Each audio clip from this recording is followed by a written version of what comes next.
এই আমলটা আমরা অনেকে জীবনে আজকে প্রথম শুনেছি, অনেকে হয়তো আগে থেকে জানি। আমি এই ফজিলত এবং মর্যাদার কথা যে বললাম, আল্লাহ নবী সাল্লাল্লাহু আলাইহি সাল্লাম যে বলেছেন, সকালে পড়লে সারা দিন, সন্ধ্যা পড়লে সারা রাত, রাতে শোয়ার সময় পড়লে, বিশেষ করে রাতে মানুষ ঘুমন্ত অবস্থায় নানা রকমের ক্ষয়ক্ষতির আশঙ্কা থাকে। এই সব ধরনের ক্ষয়ক্ষতি থেকে আল্লাহর নিরাপত্তা এসে চলে আসে। আল্লাহ তার হেফাজতে জিম্মাদারি নিয়ে নেন, দায়িত্বশীল হয়ে যান। সবকিছু থেকে যথেষ্ট, সবকিছু থেকে আল্লাহ তাআলা তাকে নিরাপদ করে দেন। এই বিশ্বাস, এই ইয়াকিন নবী সাল্লাল্লাহু আলাইহি সাল্লামের কথার প্রতি আমাদের আছে না নাই? তাহলে এই সূরাগুলো আমরা আজ থেকে আমল করব তো ইনশাআল্লাহ।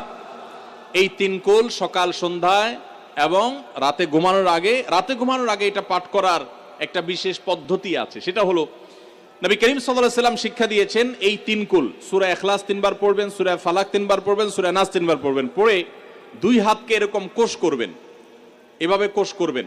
কোষ করে এই কোষের মধ্যে ফু দিবেন, নিজের কোষের ভিতরে 3 বার পড়ে ফু দিয়ে এরপর সেটাকে পুরা শরীরের মধ্যে মুছে ফেলবেন। যেখানে যেখানে হাত নেওয়া সম্ভব হয়, শরীরের যতটুকু জায়গা হাত নেওয়া সম্ভব হয়, সামনে পেছনে চেষ্টা করে যতটুকু সম্ভব হয় ততটুকু মাসা করবেন, মুছবেন হাত দিয়ে। এর মাধ্যমে আল্লাহ তাআলা আপনাকে হেফাজত করবেন। ছোট ছোট বাচ্চা যারা আছে, দুধের শিশু, 2 বছর 4 বছর 6 বছর, যারা পড়তে পারে না এখনো বা মুখস্থ নাই, সে বাচ্চাদেরকে মা বাবা বা তাদের কাছের কোনো লোকজন তারা পড়ে 3 বার ফু দিবেন। আবার 3 বার পড়ে নিজের ছেলে মেয়ের সবার শরীরে ফু দিয়েন না, প্রত্যেকের জন্য 3 বার। আপনারটা আপনি করবেন, বাচ্চাকে করে দিবেন।